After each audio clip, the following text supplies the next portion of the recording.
Jours de Gloire, or Days of Glory version 1814, series rules, a game by Frederick Bay.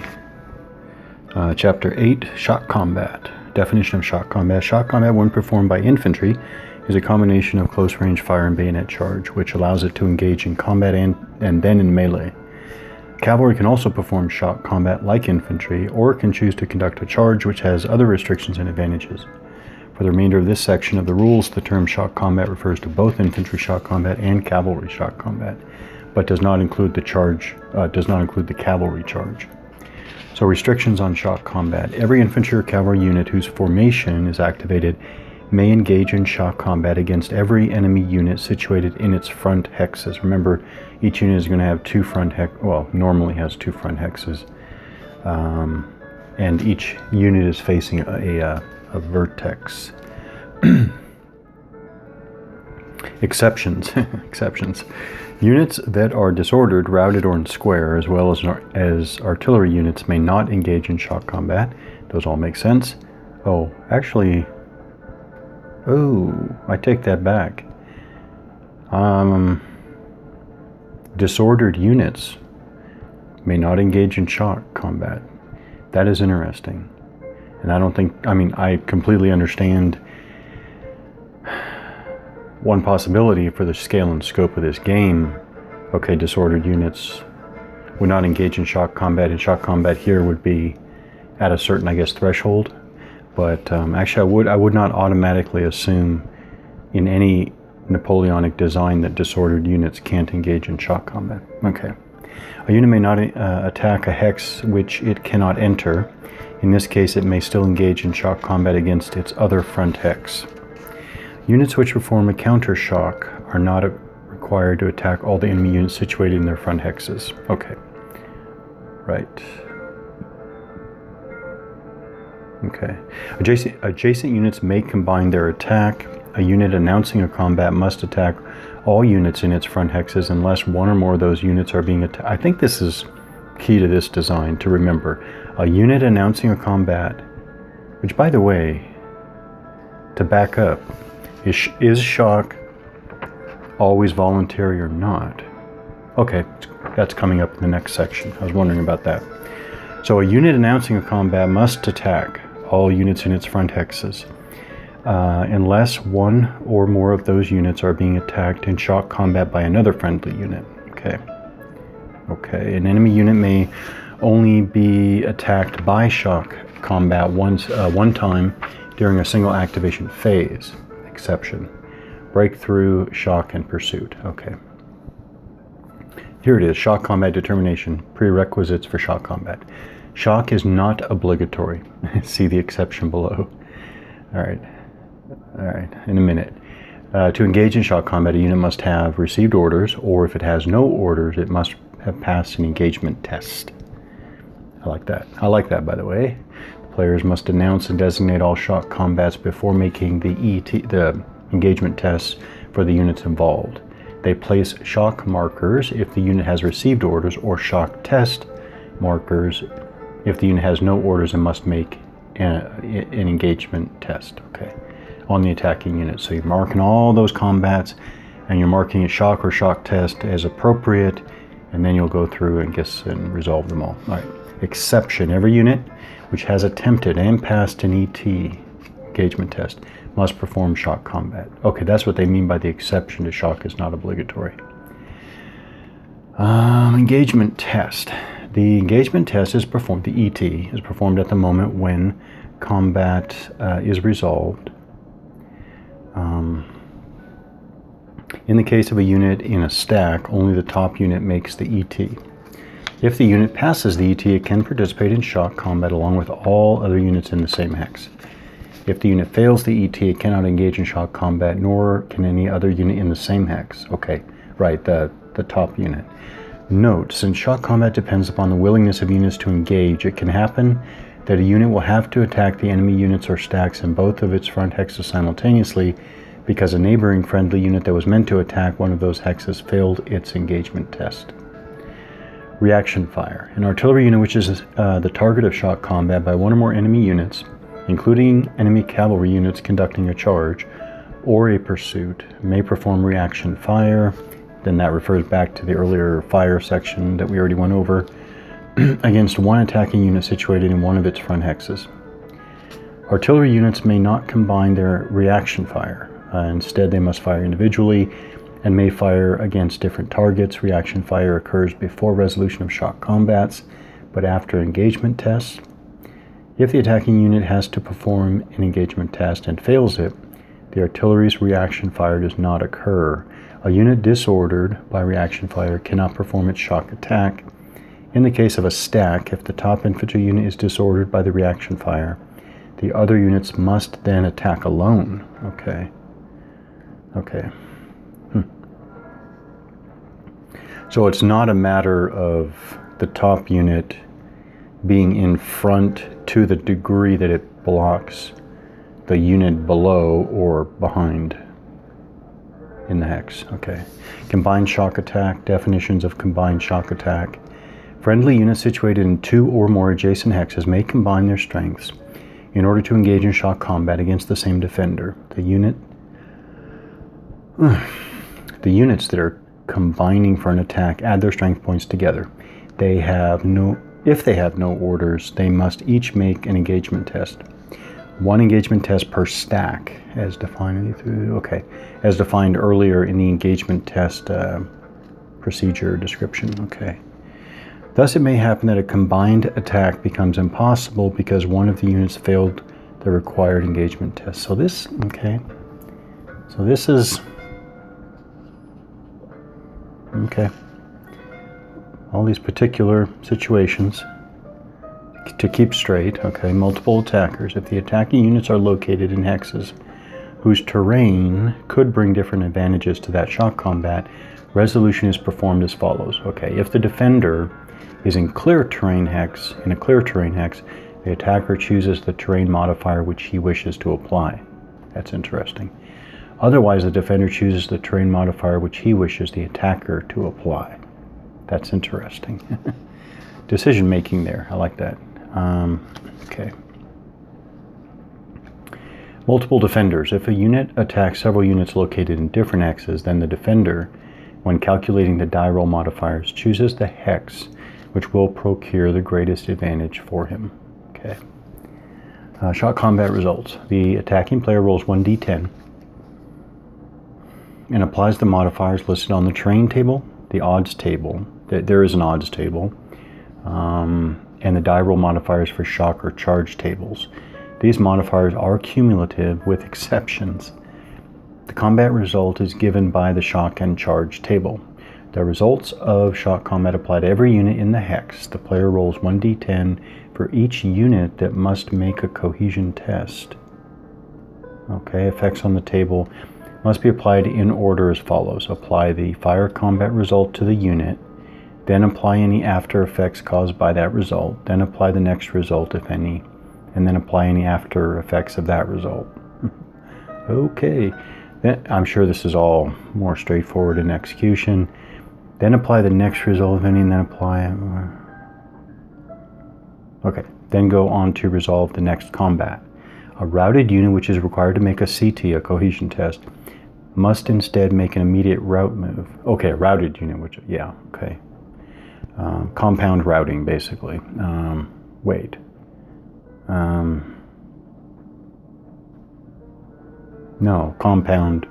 Compound cohesion tests, I should say, must instead make an immediate route move. If an artillery unit is alone in a hex or stacked with another artillery unit and is shock attacked by an enemy unit, it is automatically eliminated after its reaction fire. And then it's telling you to see later for the specific case of artillery and shock combat, and see Chapter 10 for applying shock combat results. Next, explanation of the principal die roll modifiers for shock combat. First, you do have the strength comparison. Each player totals the strength points of all his units involved in the shock combat. The attacker compares the strength of his units with that of the defender's units.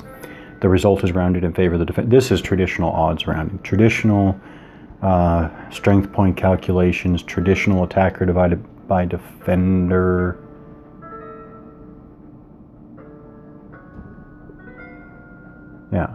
And then traditional rounding off in favor of the defender. That's all traditional, straightforward. Cohesion differential. Oh, wait. Oh, that's just an example. We don't need that.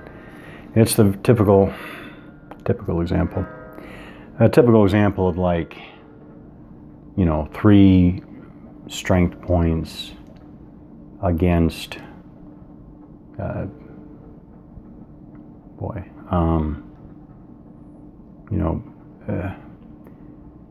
three strength points. All right. A unit with 8 strength points attacking an enemy unit with 3 strength points performs shock combat with a strength point ratio of 2 to 1. Okay. Cohesion differential. Cohesion differential. The attacker subtracts the cohesion level of the highest rated defending unit from the cohesion level of the highest rated of his own attacking units. The result obtained is the cohesion die roll modifier. So it's, you're getting a differential from the best on each side. After shock combat, advance as a result of shock combat. If the defender vacates his hex by recoil, retreat, or elimination, as a result of shock combat, the attacking unit with the highest cohesion level, and only that unit, or the stack containing that unit if more than one stack is attacking. Okay, if more than one stack is attacking, must advance into the vacated hex. This is not a choice. If more than one unit or stack has the same highest cohesion level, the attacking player chooses the unit or stack to advance. Okay, the unit or stack may change facing by 1 vertex during its advance. 2 units from 2 different stacks that have participated in the same combat cannot be chosen to advance simultaneously after shock combat. An artillery unit cannot advance after shock combat. That's as you would expect.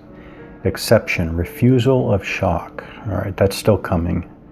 If the advance after shock combat is made into a hex or through a hex side containing terrain which would disorder it, the unit must become disordered. Okay, that makes sense. Example, infantry crossing a steep slope hex side. That makes sense.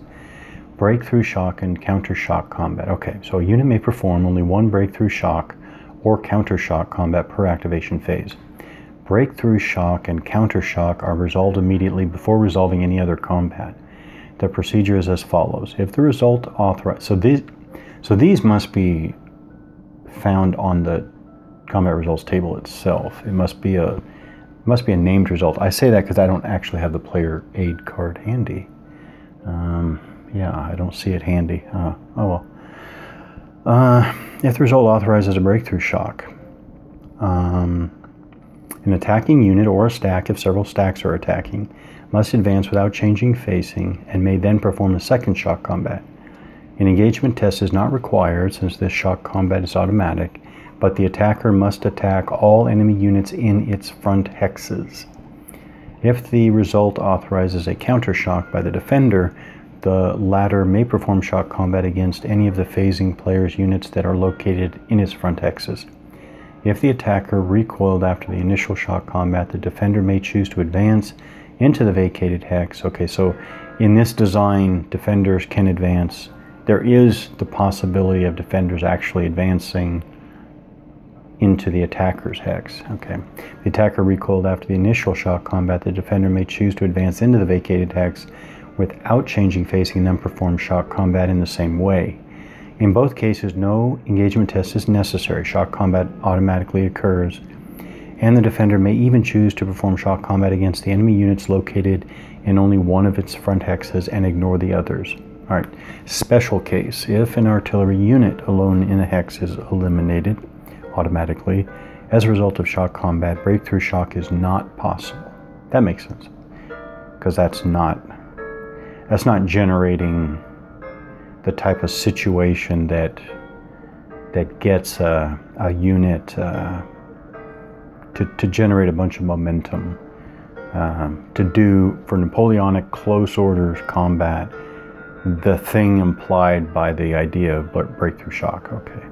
Priority for advancing after shock. If determining which units may advance after shock, breakthrough shock, or counter shock, we look at these 3 cases. First, these aren't in order, but the first of 3 cases is this. Charging cavalry always has priority over other units performing shock, even if the latter have a better cohesion rating.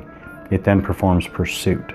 Second, cavalry, even if it has not charged, always has priority over infantry, even if the latter, infantry, has a better cohesion rating. And three, in all cases, heavy cavalry has priority over non-heavy cavalry, even if the latter has a better cohesion rating. Okay. Finally, refusal of shock combat. Refusal of shock combat when facing infantry. A cavalry unit in good order or in disorder may evade an infantry unit which shock attacks it by moving 1 or 2 hexes if it has not already done so during the current activation phase, that is, if it has not previously evaded a unit activated by the same activation marker. The decision must be made before the adversary's engagement test if required. Note, a 2-hex refusal of shock means that the refusing unit must evade to a distance of 2 hexes away from the unit which provoked the refusal. The restrictions and effects of refusal of shock are as follows. If a cavalry unit performs its evasion by moving only 1 hex, it makes a cohesion test with a die roll modifier +1. If it fails the cohesion test, it suffers an additional disorder. And if a cavalry unit performs its evasion by moving 2 hexes, it makes a cohesion test with a die roll modifier of -2. If it fails the CT, it suffers an additional disorder. So note, in these 2 cases, the cohesion test is made after the evasion declaration. So this is evasion before combat, okay, and before the application of any other effect that may later follow from the evasion. For example, before suffering disorder for evading into an enemy unit's front hex. Whatever the result of the cohesion test, the evasion is allowed. Okay. Clarification: for a stack, perform a CT for each unit in the stack. Okay. If a cavalry unit performs its evasion into a hex whose entry cost is 3 or more movement points, the terrain cost of +1 for leaving a ZOC is not counted. It suffers an additional disorder. An evasion move is subject to all the restrictions of normal movement, such as any facing change, as well as the effects resulting from terrain, and the restrictions given earlier, with the sole exception that evasion is possible into the front ZOC of another enemy unit at the cost of an additional disorder. All right, so that was in addition. Okay, the earlier rules referenced there are the rules on facing in zones of control. Additional disorder. Note, a cavalry unit may refuse shock and perform evasion into an enemy ZOC, but it cannot perform this evasion by moving from one ZOC to another ZOC of the same enemy unit, including the attacking unit. In all cases, the infantry must advance into the vacated hexes. As described earlier about advancing after combat. An artillery unit stacked with the infantry which provoked a refusal of shock may only advance into the vacated hex, with some exceptions. Refusal of shock combat when facing heavy cavalry. A unit of non-heavy cavalry may also refuse shock combat, but not charged combat, from 1 or more heavy cavalry units only. Refusal of shock combat from heavy cavalry follows exactly the same procedure as refusal of shock combat from infantry, with the sole exception that no cohesion test is required afterward. Note, refusal of shock from a combined attack of infantry and cavalry, infantry and heavy cavalry, is treated like refusal of shock from infantry alone, hence there is a cohesion test. Okay, wow. You know, at this point it's pretty clear that when it comes to shock combat, unless it's the most basic 1 unit stack against 1 unit stack, I think it's probably wise when you're learning this game to have the rules handy and go through a lot of these procedures step by step. Artillery and shock combat. Artillery never participates in shock combat. It has no strength points for shock combat. Its cohesion rating is never used for shock combat, and it has no engagement rating. If an artillery unit is stacked with an attacker which loses a shock combat, the artillery unit is disordered and must recoil with the attacker if all units in the stack recoil. If the attacker wins, The artillery unit cannot advance after combat. If an artillery unit is stacked with a defending unit and the latter loses a shock combat, the artillery unit must recoil 1 hex and make a cohesion test, becoming disordered if it fails the cohesion test. If an artillery unit alone in a hex or stacked with another artillery unit is shock attacked, after its reaction fire, it is automatically eliminated. No breakthrough shock combat or pursuit is possible. If an attack is made against 2 hexes, one of which contains only artillery, the artillery is not eliminated unless the combat against the other stack is successful. That sounds a little vague, but again, I hope that's clear in execution. So, an attack against 2 hexes, one of those 2 hexes has only artillery. The artillery is not automatically eliminated unless the combat against the other stack, i.e. the other hex, is successful.